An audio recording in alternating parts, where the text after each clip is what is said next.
Good evening, everyone. This is Mickey Rivers here with Weazel News, and I'm sitting down here with two members of the NAP party.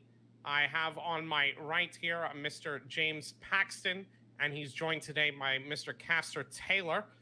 We are deep in campaign season here for our spring elections, and we'd like to sit and have just a casual conversation with you gentlemen to understand, what you're running on today, what your thoughts are on the election. I'd like to start with a question for the both of you. Now, both of you have, been veterans in the political sphere in the past. You've run past campaigns. You're familiar with, the offices in the state. What was it that prompted each of you to consider a run in this election? Do you want to go first, Castor? Sure, I can definitely go. Well, for myself, as you know, I was one of the previous state representatives. I've held several roles within government, and I'm very passionate about making sure that the voice of the people is heard. So I decided to run this term to bring back that voice back to the government, make sure that there is a sense of accountability, to make sure that there's change, but positive change. It's for the most part, I just want to make sure that I'm doing justice to what we can do as civil servants to our general public. All right. And how about you, Mr. Paxton?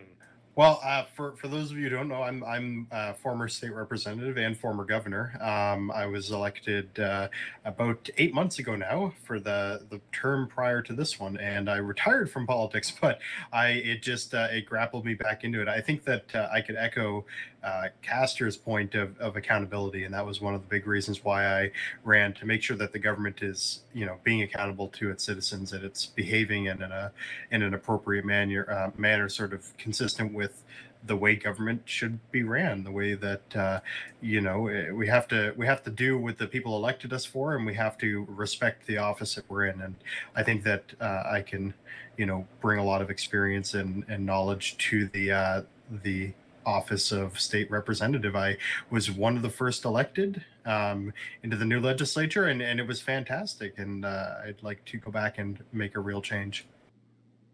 All right, and as you mentioned, you've served previously in both the office of state representative as well as the governor's office. When it came to considering your, political career for this election season, what was the deciding factor for you to choose to run for state representative rather than another governor term?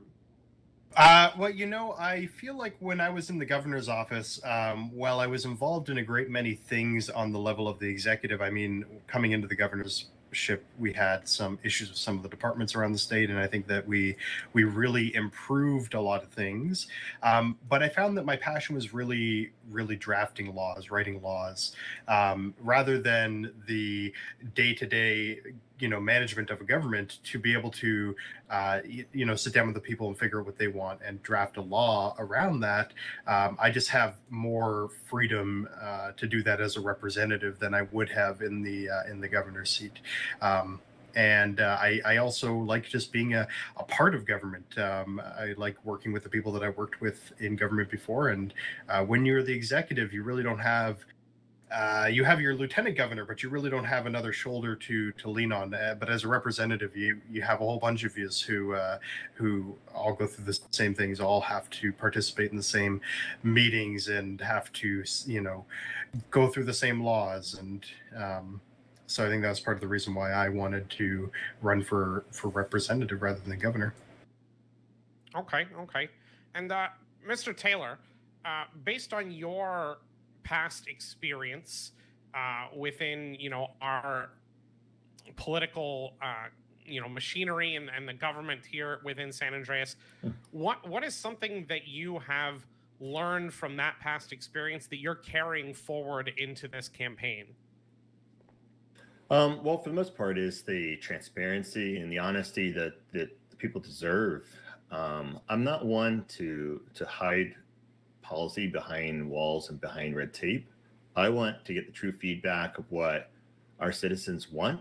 That way we can better serve them and the needs that they have from a day-to-day basis. I also want to be able to review current policy that's out there to make sure that it's still applicable today. As you know, this is an ever-changing climate, and it's important to learn to evolve with it. So my big thing is just making sure that we have the accountability, and I want to make sure that I'm reachable so that that everybody has a feel for having a say. Okay. And Mr. Paxton, I'd kind of like to approach the same question from a different angle. Based on your previous service within the state legislature specifically, is there anything that you feel you can improve upon or do better this time around if elected? Well, the first term that I served in the legislature was a lot of drafting laws that hadn't existed at that point. For example, the open carry law, the law that established the park rangers, the law that allowed the legal sale of recreational marijuana, HR 4.20 or 14.20, I believe, which was one of a few of my sort of cornerstone laws. The second time through, I want to focus on how we can improve on a lot of the foundation that we've already built. Obviously, not just me, but the two legislatures that have existed, throughout since I left the office of representative. I'd like to see where we're at with the criminal code. I'd like to see where we're at with our laws around businesses. I'd like to see where we can build on what we already have as a foundation or make changes if that's required, to what already exists to sort of better serve the people. Part of it is we built a lot of these laws with good intentions, and it's been a while since we passed them, and so people might have feedback on where we're at with them and how we can improve them.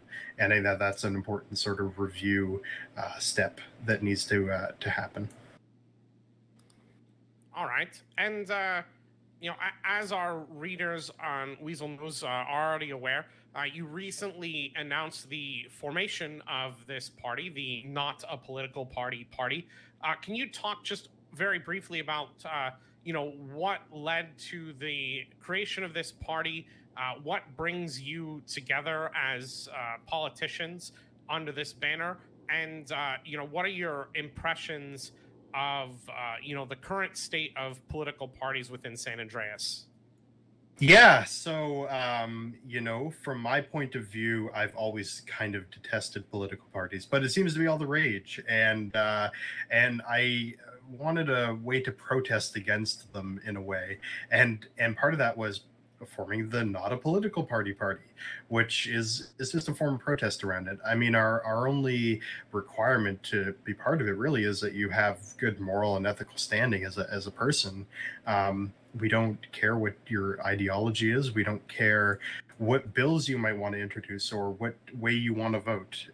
That really needs to be a decision that you make, keeping in mind what you campaigned on and what the people elected you for and what the current thoughts of your constituents are. It shouldn't be molded by the party that you belong to. Parties exert a lot of power on their membership, and I wouldn't like to see a party that can pass legislation via the mechanics of being a party by having their membership vote for what their party stands for in a way that maybe their members might not have otherwise voted. So the Not a Political Party is an umbrella. It's everyone's welcome under it. And I found Castor is very like-minded in the regard of kind of wanting to get away from the party system and wanted to be part of this protest. And so we were very like-minded in that regard. And this is where we're at. So we've had interest from a few people, and we're just kind of, anyone is welcome to join. So if you're interested, anyone here is interested on becoming part of the Not a Political Party by declaring that you don't want to be part of a party, we're more than happy to have you. All right.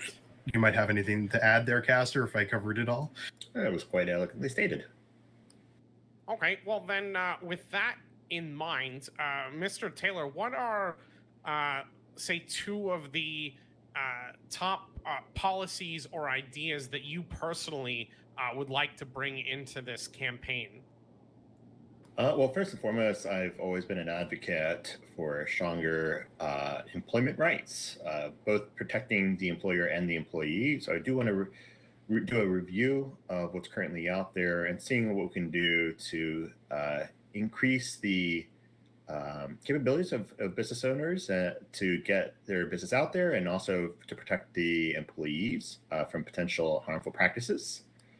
And also potentially look at the criminal code to revise it to see if there's other ways that we can approach the current system that can help to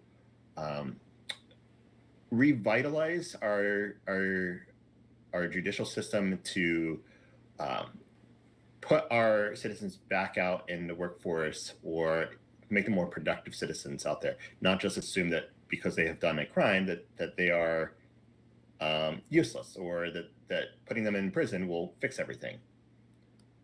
So I want to do a study on that. All right. And same question to you, Mr. Paxton. Yeah, I mean, one of the things that I'm quite interested in is surveying our businesses, our local businesses, and seeing where they're at.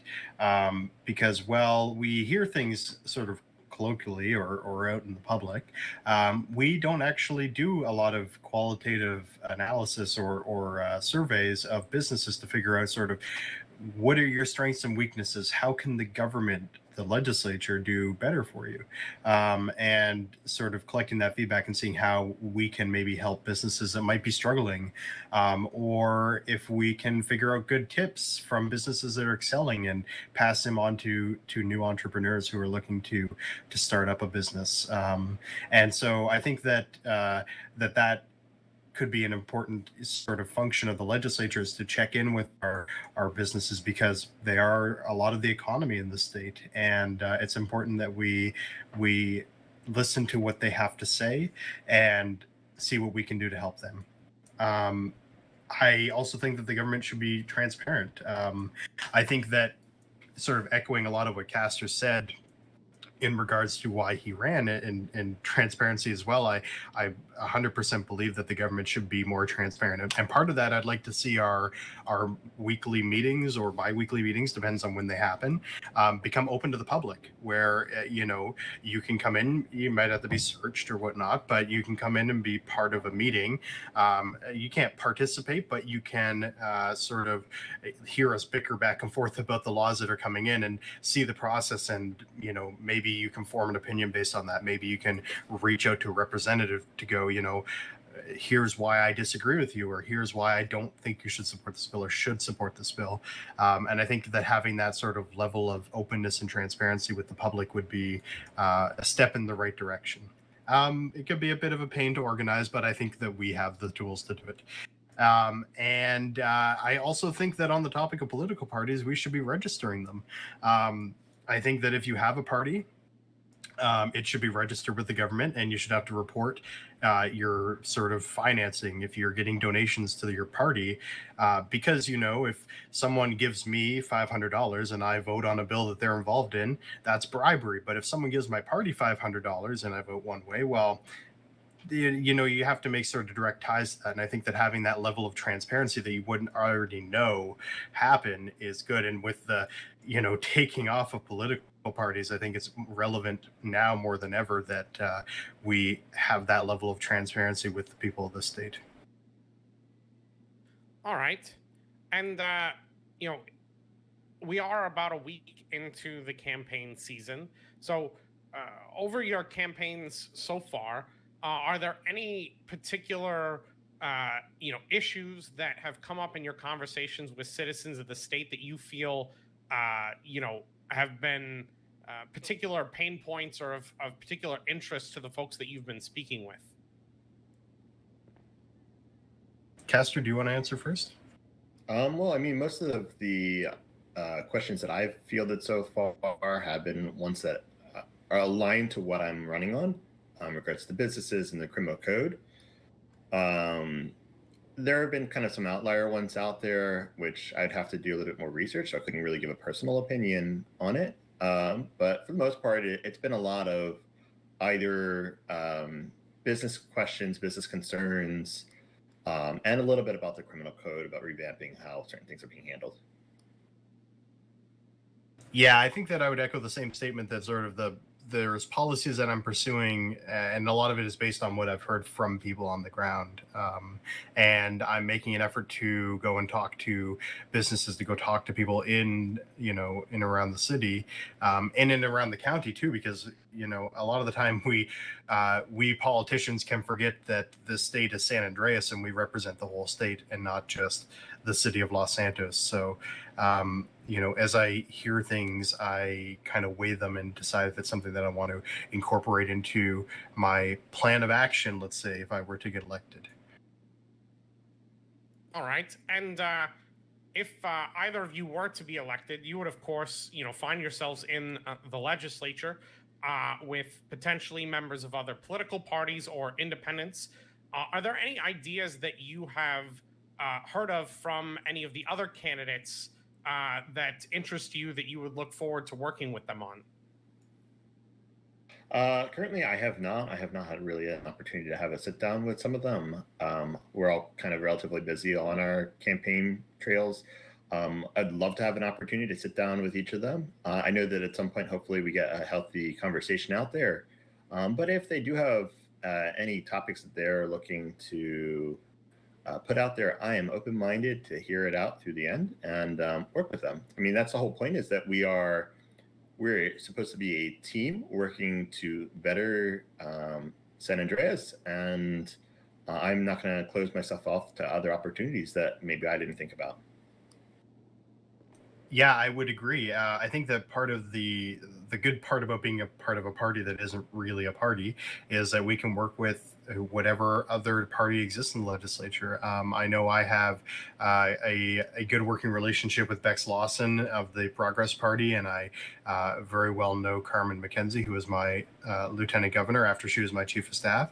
And I don't see people as a party that they are. I just see them as people. I mean, of course, I have to understand they are part of a party, and I do, but I'm really open to working with whoever, as long as it's in the best interest of the state and the people in it. All right. And as both of you were previously active within state politics, but were not active in the most recent term, some of the voters out there may be wondering, if some of the other candidates who have recently held office or run for office or been engaged in the political process may be more well attuned to the needs of the state. In response to that, do either of you have anything that you would like to say in terms of, anything that has caught your attention within the last term regarding, things that should be addressed in the next term? I'll let you take that one first. Sure. Yeah, so I mean, the last legislature was, I think it had its rocky moments. And I think that a lot of the legislature ended up, coming down on Beck's endeavor to keep the ship sailing in the right direction. And I'm not saying that others didn't do work. They did, and I know that. But I think that they're the ones that sort of kept the rudder on track. And then, of course, we had some tumultuous times with that state representative seat that sort of was a hot potato between a few different people. But I think that when Audrey Storm came in, she, got into the saddle and started drafting laws, and I think that's great. I think that there was a lot of, let's say, drama that overshadowed the previous legislature, and I think that there was a lot of misaccountability to the people that really should have been perhaps more respectful to the office, who may not have been. And I think that put a cloud above the legislature that shouldn't have been there. But the legislature did do good work during the last term. I think that some of the bills were interesting in the way that they were written, and I think that having a process to review bills would be good, to make sure our legalese, as we like to call it, is all ship shape. And I think that's part of why I'm also running is I know how to write bills and can help people with their ideas, and to at least write it down the right way that it's not going to get challenged in court. And I think that the legislature needs to play a more proactive role in processes that involve judicial appointments and appointments to other positions. I think that the legislature really needs to keep a keen eye on what's going on, who's getting nominated, what their qualifications are, and sort of do their due diligence on that and make sure that we're not putting unqualified or perhaps erratic people into positions that we really don't need unqualified and erratic people in. But with that being said, I mean, there's lots of ways to critique someone, or a group of people or government like that. But I will say that the legislature, for what they have done very well. And I'm not critiquing them in total. I'm just saying there are some things that I would have done differently, and I hope to bring if I get elected again. And I will echo the same as well. Suffice to say, those who were in the previous election and the previous party, those that actually did what they were supposed to have done, which is to represent the people, I assure you that the people will recognize that and they'll vote the way that they deem is best for them. If they were to have done anything illicit in their positions, or taken advantage of any powers that they may have had, I'm sure that it would come to light. If not, they have the ability to ask for an investigation or some sort of clarity in regards to that. So I've had an opportunity to work with Bex Austin previously as a state representative and being on the same team as her. And she's a pleasure to work with. She is a very passionate individual. I've gotten to know Jordan Malone and several others that were on the campaign process. And they're great people. It definitely, to run for government it takes a lot. It's not an easy job. It does definitely take somebody who is committed to the process, and those who think that it's just a cakewalk. I definitely invite you to have a conversation and sit down with one of us and to have a full understanding of the political process. But yeah, I mean, whether it's either of us that get elected in or any of our colleagues out there who are also on the campaign trail, it's important to ask those questions and also to learn to work with each other. So, all right, and I'm going to direct this next question first to you, Mr. Taylor, and then to Mr. Paxton. One of the most important things of being a politician, and especially a state representative, is being able to connect with different parts of society in order to, understand their issues and make sure that their voices are being heard. So what is one area of the community where you feel you bring strong connections to the legislature? And what's one area where you feel that you're going to make a concerted effort to work to bolster those connections so that you can better connect with them in the future? Well, my stronger connection obviously is out in the business community. Having been one of the previous owners for Burger Shot, I have a strong passion for business. I understand what it takes to get something off the ground, to mold it, to nurture that baby into the fine product that it is today. And to understand when it's time to let the next generation take it from there. So I definitely feel like I can strongly represent that group, but I don't assume that I know everything. So I will continue to meet with business owners and with employees and with customers out there. As far as a group that I feel I can improve upon my connections, it's just kind of getting deeper connections in the general community. I know that we have several very passionate individuals out there with our motorcycle clubs. And so I want to make sure that I can reach out to them and build that relationship to make sure that they're part of the community, that they feel like they also have a voice as well within the government as well, just like any other citizen. Yeah, I just want to make sure that I'm available for people to come and have a conversation. Yeah, and I mean, on the last part there, I also very much agreed. If you need to get a hold of us, I want to make sure that you have methods of doing that. I also have strong connections to the business community, and just because I go around a lot and talk to them as much as I can. But my strongest connection is probably with the legal community. I have been a practicing lawyer since I resigned. I didn't run again as governor. My apologies. And also through the government, I've sort of been a part of that legal community, and I think that that's great. But obviously, there's always more people that you can meet. But my recommendation would just be reach out to us. I mean, I'm always happy to meet new people, and I will always make an effort to get back to you in a timely manner and come and talk to you about what's bothering you. What can we do better? All right, and on the flip side of that, is there any particular community within San Andreas that you feel particularly that you want to make a concerted effort to reach out to bolster your connections and communications with their needs? Yeah, like I said, it's hard to identify one group of people that I think that I don't know well enough. And because, to me, I could know a whole lot of different people from different areas, but I might know people that live up in Polito and they don't represent all the people that live up in Polito. I might know some members of motorcycle clubs, but that might not be indicative of what the greater motorcycle club population thinks, or what folks down on Vespucci Beach think, for example.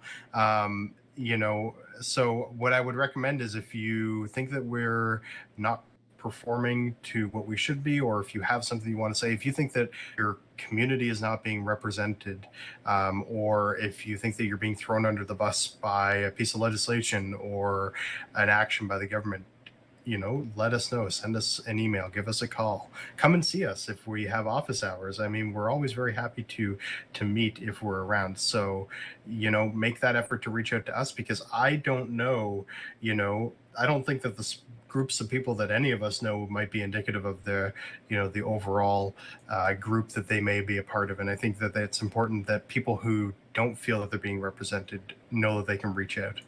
Well, and you don't know who you don't know. Yeah. But I'd always like to know. Mm-hmm. Absolutely.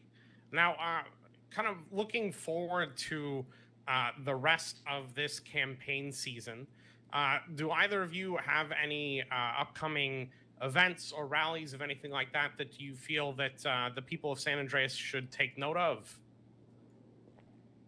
Well, we do have one that's coming up this Sunday. We are going to be doing a bike ride up Chiliad. We're partnering up with the park rangers to provide an amazing outdoor experience. And there'll be some Owl Scout cookies provided as well. So that's just a way for us to kind of get out of the general city environment and kind of really get to know the real us. We have a few other events, I believe, that are coming up as well. And we do have some plans for some potential items as well. Certainly. Mm-hmm. All right. And before we wrap up here, with the understanding, of course, that neither of you would be speaking on behalf of the NAP party as a whole, given the focus of why you formed the party, do either of you individually have any endorsements that you would like to share for any of the candidates in either race this campaign season? Kester? I'm going to actually personally hold off my endorsements till later on within the campaign process, just because, as I stated earlier, I do want to have a sit down with the other candidates out there and just have a conversation. Well, I do for one candidate, and it's because I've worked with her for a very long time now.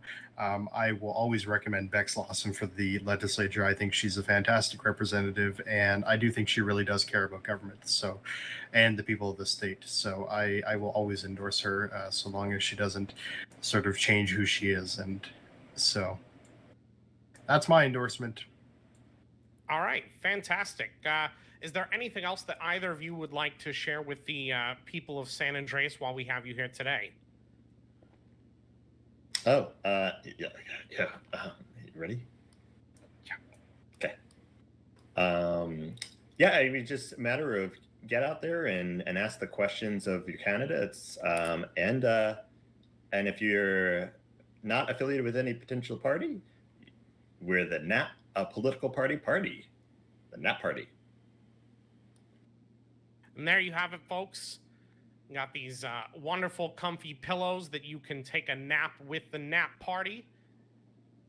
My name is Mickey Rivers, here with Weazel News. We've been speaking with former Governor James Paxton, along with his fellow party member, Castor Taylor. Thank you both, gentlemen, for joining us today, and we wish you the best of luck with the rest of your campaign season and the time that you're going to be spending with the voters of San Andreas. And thank you very much, Mr. Rivers, and to the entire Weazel crew who's here in our office today for coming in and having us for this interview. Thank you. Thank you for having us.